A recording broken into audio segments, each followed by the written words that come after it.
Alright, so let's take a look at some of these 3D solids that you have created. They have properties, right? So if we go over to the properties panel, you'll see the general properties at the top. Not that exciting. But then check it out. We have a bunch of geometric properties that describe these things. So I'm going to leave my properties panel open and let's take a look and see what happens when we start adjusting stuff. So right now it says the length is 1.2 and a little bit more, right? So if we made it 1, well, that will change the 3D solid. If I make the width much smaller in the properties and hit enter, that will make the width much smaller on the object.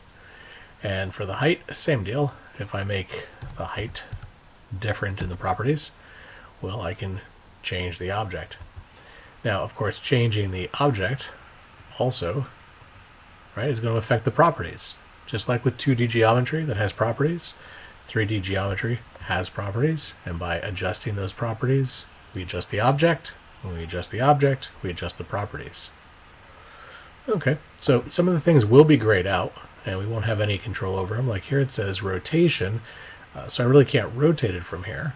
And I can't change the fact that it's a box to something else, but I can change its size, and I can also change position. If I say go to 1, 1, 1, right now it's 1 inch up in the air, 1 inch from the X, 1 inch from the Y, right? And changing those properties also adjusts the location and size of the object. All of these 3D solids are going to have properties. So here's my cylinder. It is a 3D solid. Changing its position, -1, right, would move it over. 1.5 moves it back a little bit. Changing the radius.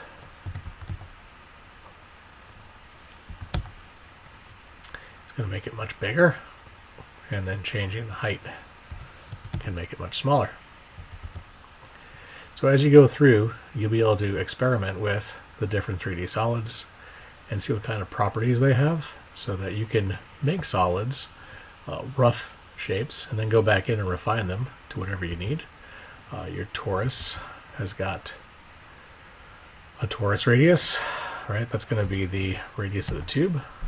No, that's going to be the radius of the torus, the ring, and then the tube is going to have its own radius. There we go. Right, and then it's got its position.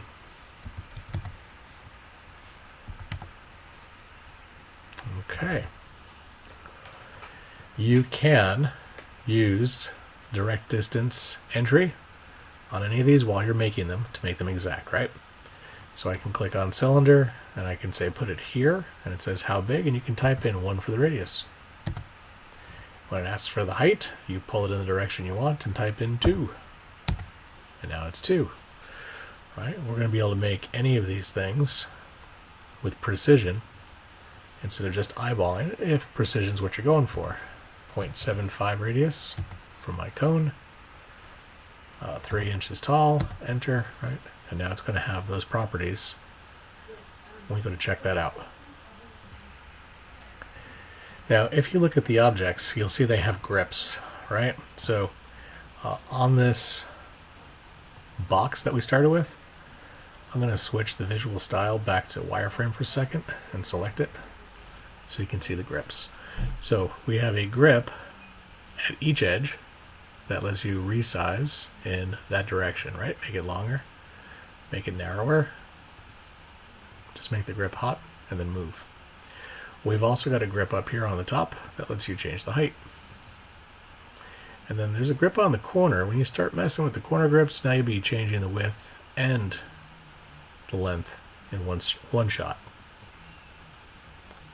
Okay, and our grip here lets us pull from the bottom down. So now we're actually going below that Z-plane. Okay, so you probably want to give a click on some of these solids and see how the grips work. Here, the quadrant grip resizes the circle, and the height grip changes the height. Of course, they'll all be a little different, right? Our length on our wedge can be adjusted here. Our altitude on our wedge here can be adjusted there. And we've got a position grip for the torus a radius grip for the torus, and a tube diameter grip for the torus also. Alright, so nothing wrong with clicking on those, getting comfortable and familiar with how the grips work on them. Yeah, and if it's not exactly what you want, again, right, we can always go in to the properties and check those properties out. Now, there are probably some other properties that we're interested in, especially if we're working in manufacturing or we're doing calculations. And they would be related to the mass properties of these solid objects.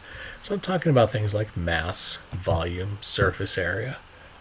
If we're in an engineering class, we might need to know something like the moment of inertia of this shape, or the radii of gyration, right?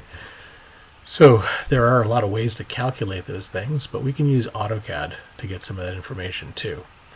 So, for example, we'll start with a command, volume. If you click on command line and you type in volume, it'll say pick an object, and I'll select that cube.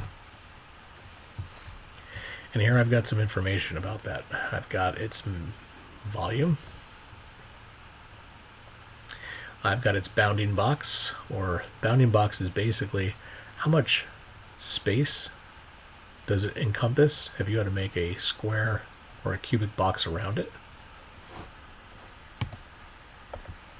What else do we have? Moment of inertia, product of inertia, radii gyration, principal moments around the x, y, and z axes. Right? These are useful engineering calculations to tell you about solid objects and how they behave in motion. My cylinder, give that a click. Volume. Right, so it's the volume on our cylinder. Again, we'll get the volume, we'll get the bounding box, etc., etc. So there are useful bits of information we can get out of solid models, and that's helpful because a lot of times, you're going to wonder, how do you calculate the volume of a sphere again, right? I mean, we're going to wind up Googling to get the answer. But if you've modeled it in AutoCAD, all you need to do is say, give me the volume, and then it's going to spit out the volume along with all of our other engineering data. Now, don't let this number up here, though, fool you. Mass. Mass is the scientific way of saying weight, right? Kind of, sort of. Mass and weight are related. For most people, you understand mass to be the weight.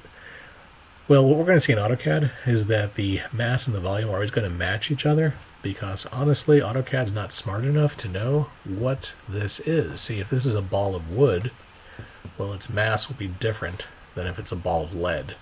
And if it's a ball of aluminum, well, then its mass will be different than a ball of glass, right? So don't let the volume command mess you up and fool you into thinking that it's smart enough to know what this is going to be. You're always going to get a one-to-one answer here between volume and mass. So mass is not reliable, even though volume is. One of the other properties we can get out of here, or one of the other tools we can use to get properties out of our solid objects, is called list. If you type list, we did this in 2D, we can also list 3D objects and get some information about them, right? Gives us our inscribed base radius, top radius, height, rotation angle. There's all kinds of information about that solid that we can get out of the list command. And the other one we mentioned in our text is mass properties. And that's basically the long list of all the mass properties that we're getting when we ask AutoCAD for the volume. Okay. Volume was actually back here on the utilities panel. It was one we skipped, remember? We did distance, radius, angle, and area. Well, now if you say volume, you have to tell it, hey, I'm going to pick an object, and then you pick the object, and it will give us the volume. So here's a variety of ways of getting some information related to the 3D solids that you have made on the screen, taking a look at their properties, interacting with those properties, and changing the model by changing the properties.